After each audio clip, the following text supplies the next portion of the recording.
بسم اللہ والصلاۃ والسلام علی رسول اللہ۔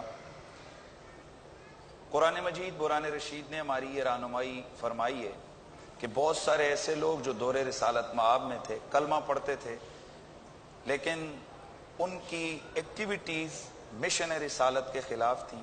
اللہ تعالیٰ نے ان کو ایکسپوز کیا قرآن میں، اور ان کے معاملے میں سورہ توبہ، سورہ منافقون اتاری، اور بہت ساری اور صورتوں میں تذکرہ کیا، ان المنافقین فی الدرک الاسفل من النار، کہ لوگوں ان کے ایک ایک نشانی، ڈاکٹر صاحب ایک ایک نشانی ان کی بیان کی کہ یہ ان کی نشانی ہے، اور یہ ہر زمانے میں ہوں گے۔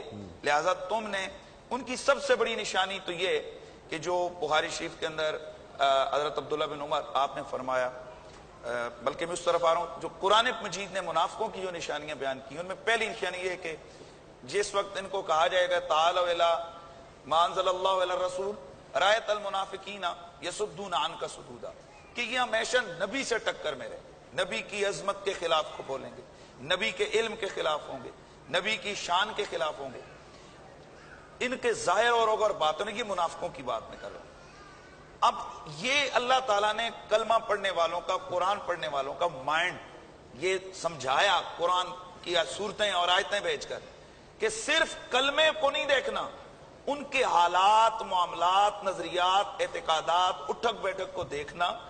اگر تو وہ رسول اللہ کے صحابہ کے، جس طرح فرمایا نا کہ وَلَوْ آمَنُوا بِمِثْلِ آمَنْتُمْ بِهِ فَقَدْ اهْتَدَوْا فَإِن تَوَلَّوْا فَإِنَّمَا هُمْ فِي شِقَاقٍ فَسَيَكْفِيكُمُ اللَّهُ وَهُوَ السَّمِيعُ الْعَلِيمُ، کہ کلمہ صرف نہیں دیکھنا، اے میرے نبی کے صحابہ اگر یہ منافق لوگ ایمان لائے تمہارے حوالہ تو پھر ہدایت پائیں گے۔ میں بات ذرا لمبی ہو گئی، ہم آ رہے ہیں بعد میں۔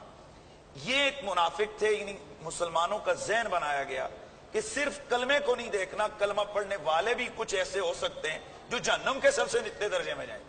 اب رسول اللہ کا دور ہے، اللہ کے نبی نے کچھ لوگوں کو ایکسپوز کیا، اور حضور نے فرمایا کہ کچھ لوگ اے میرے امتیوں آئیں گے تم میں سے، یقرؤون القرآن لا یجاوز تراقیم، قرآن پڑھیں گے، یہ قرآن ان کے حلق سے نیچے نہیں اترے گا، ان کا ظاہر بھیڑوں والا ہوگا، مسند احمد بن حنبل، لیکن ان کے دل بھیڑیوں والے، قلوبہم قلوب الذئاب، لباسہم کلباس الدان، بھیڑوں کی چال، لیکن قلوبہم قلوب الذئاب، ان کے دل بھیڑیوں کی طرح ہوں گے۔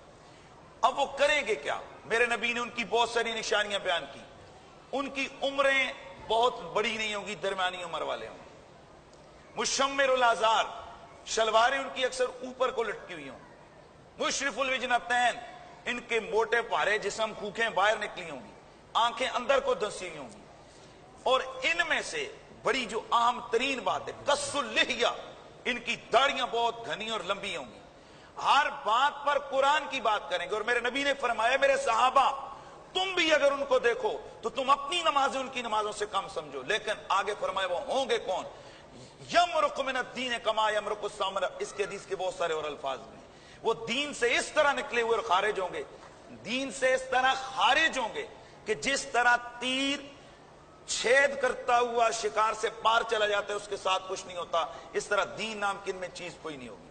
حضرت عبداللہ بن عمر رضی اللہ تعالیٰ عنہ بخاری شریف کے اندر موجود ہے، آپ نے فرمایا کہ ان کی نشانی کیا ہوگی؟ یدعون الی الاوثان ویقتلون علی الاسلام، ان کی سب سے بڑی نشانی یہ ہوگی، یہ بت پرستوں سے ان کی دوستیاں ہوں گی، مسلمانوں کو یہ قتل کریں گے، یہ اہل ایمان کو قتل کریں گے۔ یہ ہوں گے کون؟ وہ خوارج ہوں گے، اور یہ خوارج ہوں گے کون؟ جہنم کے کتے۔ میرے نبی نے فرمایا، ڈاکٹر صاحب حضور کی حدیثیں، مجھے تھوڑا سا محراب و منبر سے گلہ ہے، میں نے اس دن بھی گلہ کیا، اس کو ایک مسلک کی بات سمجھ لی گئی، مسلک کی بات نہیں۔ ہم مانیں کہ ہمارا میڈیا بھی اس میں برابر کا شریک ہے، ہمارا محراب و منبر بھی برابر کا شریک ہے۔ ڈاکٹر صاحب اگر 8 سال پہلے ہر محراب و منبر سے یہ آواز اٹھ جاتی، ہر مبلغ جس کو لاکھوں لوگ سنتے ہیں اس کی زبان پہ یہ جاری ہو جاتا کہ لوگوں یہ طالبان نہیں ہے، طالبان تو ایک پیارا نام ہے، یہ جہنم کے کتے خارجی ہیں، یہ جہنم کے کتے ہیں، یہ خوارج ہیں، یہ وہی خارجی ہیں جن کے بارے میں اللہ کے رسول نے فرمایا تھا طوبیٰ لمن قتلہم وقتلوہم، اور خوشخبری ہو اس کو جو ان کے ہاتھوں مرے، یہ جو ان کو مارے۔ اور میں کہتا ہوں اے پولیس والو جو تم اس کے ہاتھوں شہید ہوئے ہو، تمہیں نبی کی زبان سے مبارک ہو، اور اے افواج پاکستان تم جو ان کا گلا کامہ کر رہے ہو، تمہیں میرے رسول کی زبان سے مبارک ہو۔ ڈاکٹر صاحب محراب و ممبر کو صحیح طریقے سے یوز نہیں کیا گیا. میں سوال پوچھ رہا ہوں آپ کے اس میڈیا سے, اس کو کوئی خدا کا واسطہ میں ہاتھ جوڑ کر کہہ رہا ہوں, اور میں یہاں یہ بھی مجھے ایک بات کہنی ہے. اس وقت جو میں اندازہ لگا رہا تھا, علماء جو مختلف مسالک کے, فیصل عزیز صاحب مختلف مسالک کے جو بیٹھے ہوئے آپس میں ایک مختلف معاملات پر گفتگو کریں, تقریباً ہمارے 60 گھنٹے کی ٹرانسمیشن ہوئے پہنچ چلی. کتنا؟ 60 گھنٹہ, 60 آورز. میں کہتا ہوں یہ ریکارڈ ہے. اہل تشیع, اہل حدیث, اہل سنت, دیوبند, مختلف مسالک کے لوگ یہاں بیٹھے ہوئے ہیں, لیکن جناب کسی کا حق کسی کا گریبان تک نہیں گیا.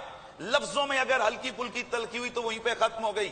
اس کے مقابلے میں تم سیاستدان آدھا گھنٹہ بیٹھتے ہو, ایک دوسرے کی والدوں اور بہنوں کو یاد کرتے ہو, اور پھر یہ کہا جاتا ہے یہاں فرقہ واحد. خدا کی قسم ایسا رول ماڈل پاکستان میں کوئی پیش ہی نہیں کر سکتا کہ اتنے علماء اور اتنا یہ گانگر کے ساتھ ہے. یہ ممبروں